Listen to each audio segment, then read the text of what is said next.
Hi everyone, this is Alex. Welcome back to my channel. I got Chris again, but this time I'm going to roast him, or I'm going to try to roast him. Chris, are you ready? I'm shaking with fear. All right, man. I'm gonna put you on the spot. I'm used to being on the spot all the time. I love a challenge. Let's do this, man. Yeah, first question. Some people say that you are the YouTube comedian or the YouTube finance bozo. What do you have to say about that? I mean, I'll definitely say I'm a freaking bozo. I have no idea what I'm talking about. As a matter of fact, you should never listen to me and unsubscribe from my channel. I try to bring my humor. I mean, I just try to act like this is how I normally act. I really do act like this. I mean, obviously not at work. I'm not a clown at work. I can actually be professional if I want to be. But yeah, I like to clown around. That's just what I do, and I enjoy it. I think it makes it more interesting because nobody wants to see somebody sit there. You need to buy index funds. Those are really good. I mean, if that's all I said, they'd be like, okay, you know. So. You sound like a stock mole. Hey, everybody, stock mole here.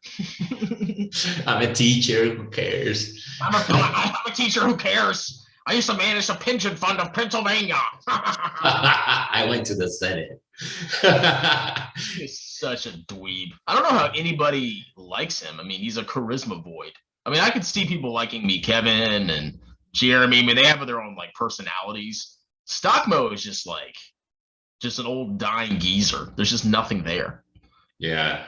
He has like 500,000 subscribers, of course. Oh my God, yeah, that's because of clickbait, I guess. Yeah, he's pumping all this stuff. Yeah. I mean, his old wrinkly face. It's like, why would you click on that video? Sometimes he gets his wife into his videos. So probably that's better. Yeah, all you gotta do is just have your wife in the video, and you can just start a grifting empire. Exactly, honey, man. Honey. Sorry, wife. So if you could be a comedian, which comedian would you be? I would be Christopher Bell. I'm my own brand of comedy, okay? I actually, surprisingly, I don't watch comedy. I don't care. It actually bores the heck out of me to watch comedy. I mean, if I ever went down to Florida, I would go and watch, Jay and Nathan. I'd go watch them, and it'd probably be fun to watch. But, there's all these shows on Netflix, oh, Dave Chappelle. I don't care. I got my own brand, and that's what I am. Yeah. You kind of act like Jim Carrey sometimes. So he's amazing. He's Canadian. Is he Canadian? Yeah, he is. Oh, now he's American, but yeah. He was I didn't know Canadians had a sense of humor. Yeah, he's the most bland country I've ever seen in my life. It's lame, yeah. Yeah. So next question, man. I personally think your style is superb, but what would you say to the guys that don't get what you do and just criticize on it and don't listen to the underlying message?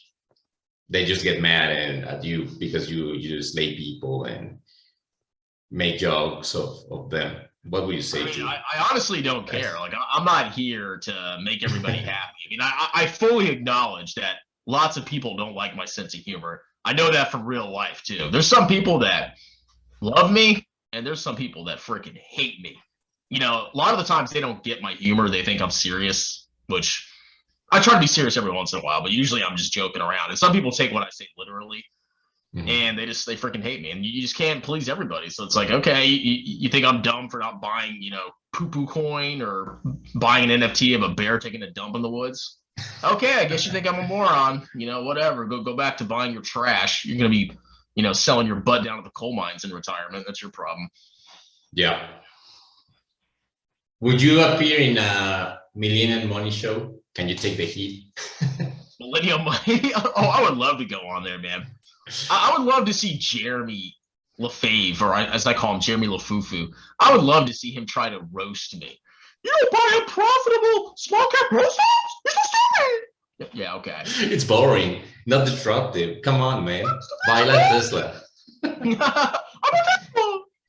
Talented. Like, okay, you got me, bro. I mean, I haven't sold a single course and I'm doing extremely fine. The only reason you have money is because you sold courses. Your money doesn't come from stocks, loser. That's what I was saying.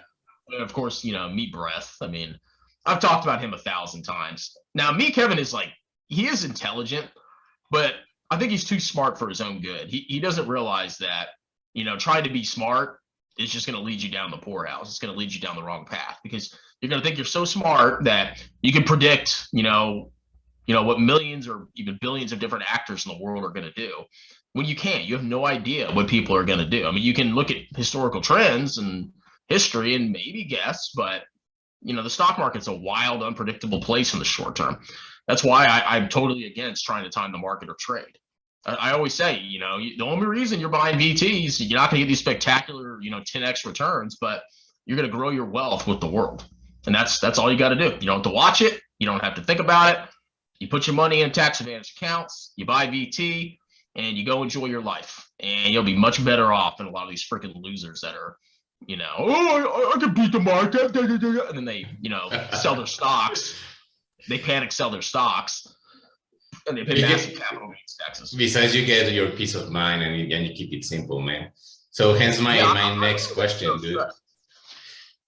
If you could say one grifter, one YouTuber, which one it will be? If I could save one? Yeah.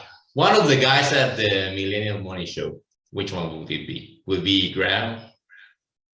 Jeremy? Well, I mean, I don't think, Graham, obviously he does clickbait stuff, but I really don't have any major issues with him. I mean, I'm sure he doesn't like me because I pissed off his girlfriend, but but I have no issues with him. I mean, he does the YouTube thing, but even if he does like a crypto video, he still says, hey, you should keep it to 2-3% or something like that of your portfolio. So it's like, okay, that's totally in line with my philosophy. If you want to gamble, keep it to a small part of your portfolio. I don't have a problem with that. Now, Jeremy, he's beyond redemption. I think he's total disgusting scum. So I wouldn't even for a second consider, like, if he was hanging off a cliff, he was like, Chris, please, I would just step on his fingers and let him fall. Go die. No, I probably. No, yeah, I'll probably help him. But I'll make him promise me that he will stop being a grifter, and then I'll say him. Honestly, I think if me, Kevin, repented and said, I don't know what I'm doing, and you should buy index funds and dollar cost average, and he went back to real estate, okay, maybe I'd consider saving him. But I mean, he hasn't learned his lesson. He's still doing the same crap that he's doing before. He's doubling down. He's like, oh, the market's going down. I was right. It's like, all right, dude, you haven't learned your lesson. You did a stupid decision. You don't know what you're doing, and you just keep doing it. So, but if he changes ways, maybe. Dude, his justification is that he's crazy and he doesn't know what he's doing. But yeah, I mean, that's not an excuse. Yeah. I mean, it's like, dude, you have a massive following. People are following you. They're following your trades. Or at least if you do stuff, you should say in every video, you should max your tax advantage accounts and buy index funds with 95% of your money. And whatever I talk about, it should only be 5% or less. And if you do that, if you go over that, you're a moron. You should start every video like that. And then, okay, cool, you can talk about, a bear taking a dump in the woods or something like that. Yeah, I agree with you, man. Okay, next question. Do you think Kevin gets turned on by your masculinity? Are you his stepbro? You think Jeremy's turned on by me? Is that what you're asking? No, probably, man. Yeah, I mean, if I put a mop on my head, he might be turned on by me. Yeah, he's got some golden videos, man, and I've taken full advantage of that. I think I should start every video of Jeremy with him, doing the stepsister thing. Oh my God. I don't know. I'll have to ask him if he ever talks to me. Probably not. He's actually smart to ignore me. Yeah, but do you think it's better if he comes to one of our shows and No, just speak his I mind? think he'll get torn apart. Yeah, yeah. Better to if you have a critic and they're speaking the truth and you're being exposed, you just want to ignore them because if you give them attention, like Kevin's done, it just you're giving them more fuel. But man, Tom came on and he was respectful of. I don't agree with what he said, but in the end, he gave us his points of view and it was fine. Yeah, well, I mean, I don't think he's worried. I mean, and I can see he's starting to try to pivot a little bit. Like he just put up a video where he said, "Oh, you shouldn't listen to YouTubers." It's like, okay, I mean, yeah, that's true, but you got a lot further to go. Yeah. But yeah, he's not worried. I mean, he's making bank anyway. But yeah, Jeremy, I think he would just get torn apart because he's a lot more emotionally attached to his stocks. Whereas like Tom is, he has more of a sense of humor about it. Yeah, Tom doesn't care, man. In the end, he's just pumping Tesla because I think he believes in that. But I mean, maybe I'm sure he does. If he has 40% in Palantir, like oh my god, yeah. Okay. And yesterday he was telling us that the management was great and they're diluting the shareholders. They're not making any money, so how's the management great when these things happen? So yeah. Yeah, I mean, whatever. I couldn't debate. For speculating, if putting 40% in one stock's pretty nuts, but I mean, whatever. Yeah, you want to lose your money, then go ahead. Okay, have you considered doing reactions to people you actually like instead of? No, I kind of like being a dickhead, so it's kind of boring. It's like, yeah, I agree with you. Yeah, okay. Yeah, you're so smart. Oh my god. Yeah, I mean, like that's not fun. I mean, it's more fun to go after the clowns, and like the dumber they are, the more fun I have. I mean, I wouldn't be on YouTube if I just could only be nice and support people and be a good person. Like I wouldn't do YouTube if that was the only thing I could do. Yeah, it's your Barney Stinson style, man, that I love. Yeah. But actually, Everything Money does that, and I was thinking about them before I asked you this question because I don't agree with everything they do, and we actually talk about it in our lives. But probably doing a reaction video on some of their messages may be a good thing. I'm thinking about it. I don't know. Yeah, but you can do whatever you want on your channel. I mean, I'm more of the. You're a slayer. I mean, but yeah, I mean, you don't have to copy my channel. You can do whatever you want. I mean, no, I was thinking about that. Yeah, I'll see. You should. I mean, they do. They're 20,000 times better than these other freaking clowns on YouTube. And I think they're paying attention to us, well, to you mainly, not to us little channels, but you have said there, so yeah, he's actually listening to your message. He's a pretty well, they preach the same. You watch their videos, and they they'll say it every once in a while. They say you should mostly be in index funds or ETFs, and you should dollar cost average over your life, and then you take 5% and you have fun with stocks. Okay, same message I have. So I mean, I have no problem. Yeah, it's cool. If they want to sell their software, cool. I don't care. I mean, I'm not against people making money as long as you're not screwing people over. And I think Paul watched our latest live, at least when Tom Nash appeared, because he was pissed in his last video, man. He trashed Tesla. You gotta go watch that. Yeah. Yeah, I saw that video. I mean, you can't argue with these Tesla people. It's like you can bash your head against the wall. You can tell them every argument, but they'll just their argument's always, well, in the future they're going to have this and it's going to be highly profitable. It's like, I mean, they could, I don't know, but it's not very probable and it's not worth risking a lot of your money. So my advice is to don't waste your time, debating Tesla people. Just let them do their thing. I mean, just try to convince them to not put too much of their money in one stock, and that's all you can do. Yeah, it's a cult, man. Okay, here we go. You are not American. What nationality would you be? Pick one. Probably English. I'm lazy. It's like they already speak English. I mean, we're pretty culturally similar, so it's like, all right, I'll just move to England, and yeah. You could say Irish Australian. I mean, I want to live in a warm place, but I don't want to learn a new language. So I'm freaking lazy. So I mean, okay, maybe Brazilian. I don't. I can see you as an Irishman. Oh God, why? Because I drink. You love beer. You trash on people. You're loud. You're cool. England's like cloudy and rainy, and Ireland's probably just as bad. I mean, I like warm places. I always wanted to move to Florida, but Australia, man. Yeah, but then you got like massive snakes and spiders and Australia. I'm kind of torn on it. Honestly, it seems kind of boring down there. It's just okay. Yeah, I've never been there, but all right. Give me 5 of your best Christopher phrases and faces. Oh God.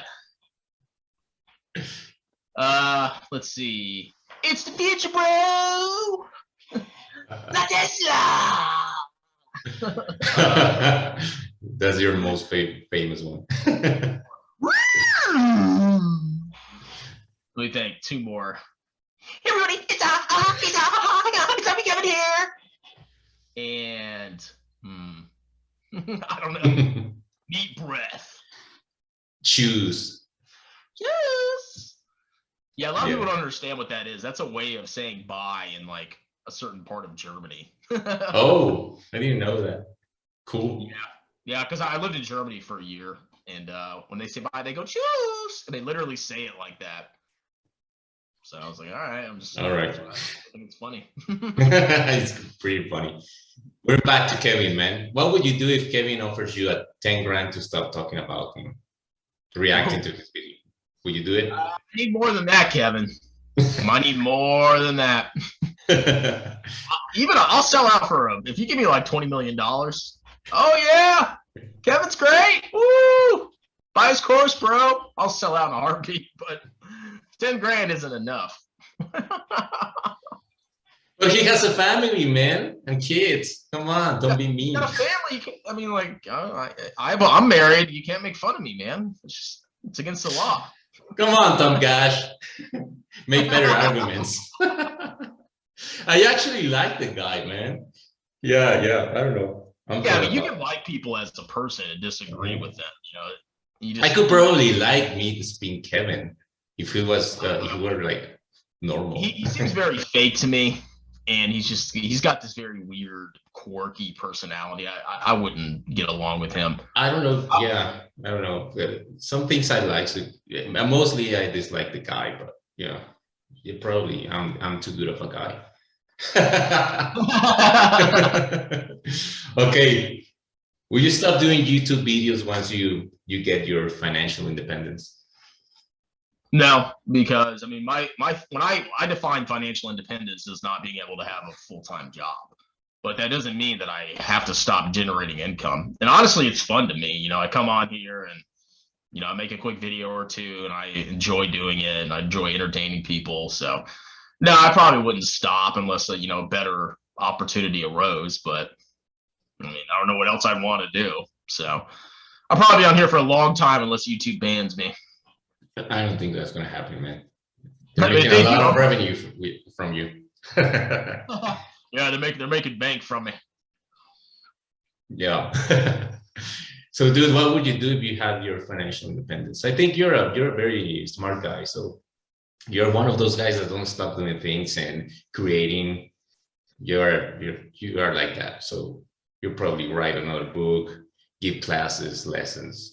Do the stuff honestly, you're I'd probably like if I quit my job. I mean, like I'm really on the verge.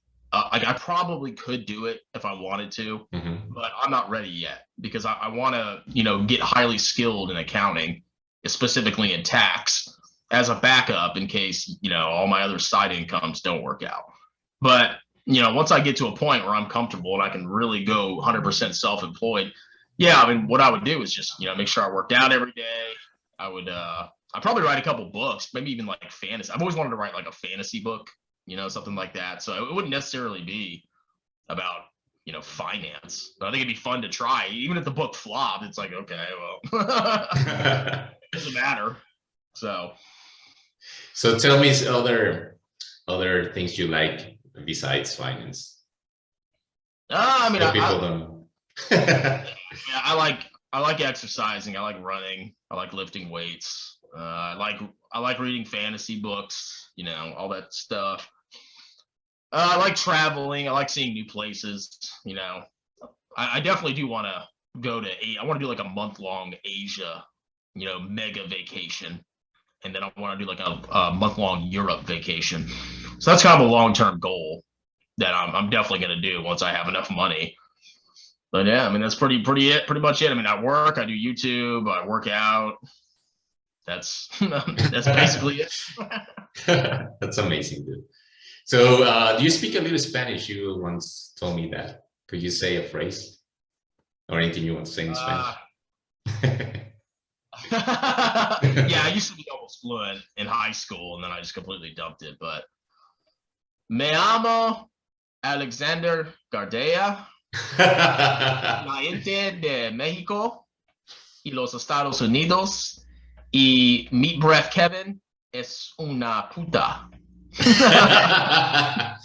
Una puta mierda. Una puta mierda. But when you say puta, it's a female. Yeah, Wow. basically. Oh yeah, I mean, yeah, I did that on purpose.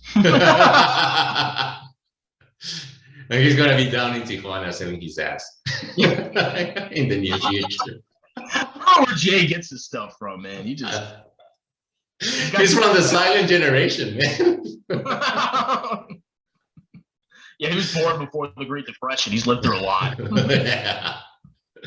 Dude, finally, a surprise question you didn't know. Do you think Seth from Everything Money is changing Paul for you? Do you see it coming? Think he's your fan? Yeah, I mean, I think Seth obviously likes the channel. You know, Paul. I mean, I don't know. I'm not worried. I mean, if they want to bring me on, cool. If they don't, it's whatever. But I mean, like, I'm not really an individual stock investor. Yeah.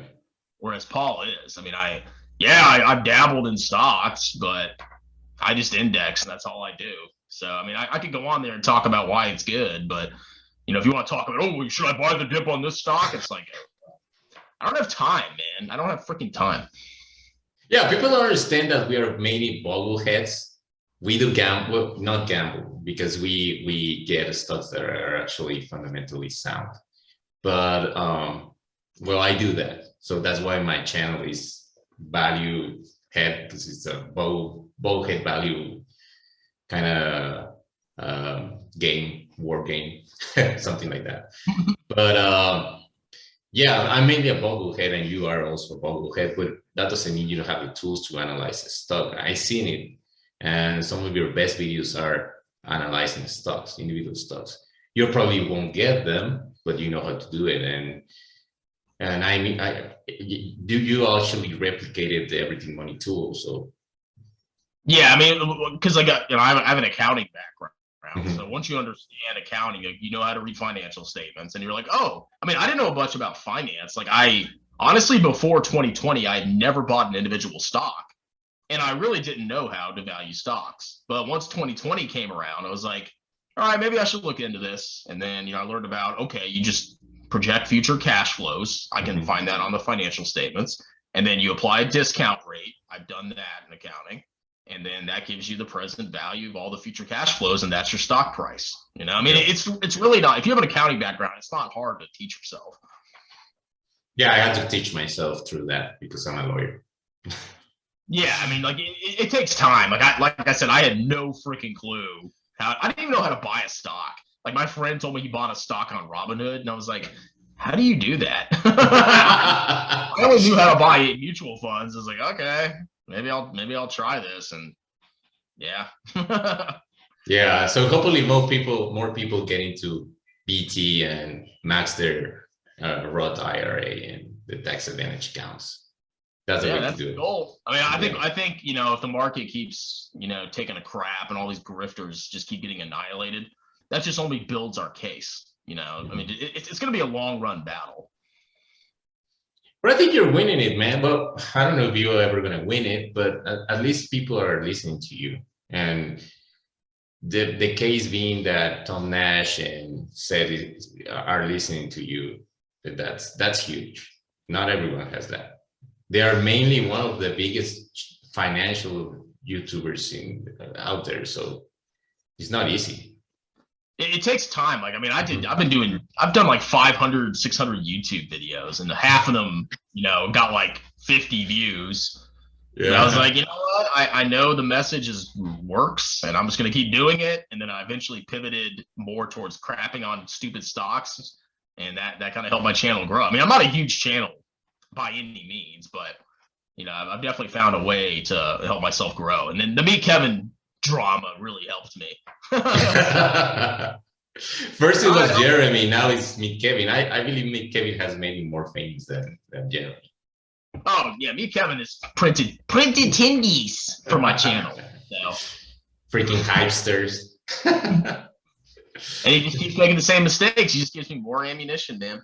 Yeah, you'll have plenty of that. You have the Ape Father, you have Luke, you have Jeremy, you have Tom. I don't know. I think he's gonna keep doing that. Well, yeah. Anyways. I mean, I'll still talk trash to Tom. It's still fun to call him a pug and stuff. So. But if he wants to join, then let him join. And I have a couple of questions. He was pretty limited in time this time, so they didn't ask much. But next time, there's always a next time. Like I said, you can get along. I mean, I think he's funny, and you can get along with somebody and still freaking think their investing philosophy is stupid, But there's some people like me, Kevin, that I just don't like on a personal level. I mean, we just don't. I just don't think we would hang out, is what I'm saying. Yeah. Well, man, that's it for the video. Thank you for being here for the second time. You're amazing. You helped me a lot. I gotta say it live. Well, we're not live. I gotta say it on the record. Thank you for helping other people that are actually doing or following the same system, the process, and keep rocking and have a great YouTube life. Oh, I will. I'll keep giving y'all shout outs too. Every time I get 1,000 more, I'll keep doing a shout out video. So thanks, I got you. We'll keep doing more content and better videos. Well, I'm focusing on being more of making more Boglehead material. I know it's out there, I'm just teaching people that don't know, because here in Mexico the threshold between people that know a lot about stocks and people that don't know is pretty big, but I have both, so I have to make some very basic videos sometimes. So I'm doing that. To find your niche. I mean, you should see my old videos. They're freaking horrible. I remember the glasses, man. What's the shades? And the PowerPoint. That was amazing. That was your first video. Yeah, I've definitely changed my style, I'll tell you that. So what were you thinking when you were doing that with the shades and it's cool. I was just clowning, man. I don't know. But you were better than me. My first video was like, oh my god. Yeah, I don't know. People will like Boglehead, so I just make Boglehead videos and PowerPoints, and I got like 10 views. It's like, okay, man. All right, Chris. Thank you, man. See you next time.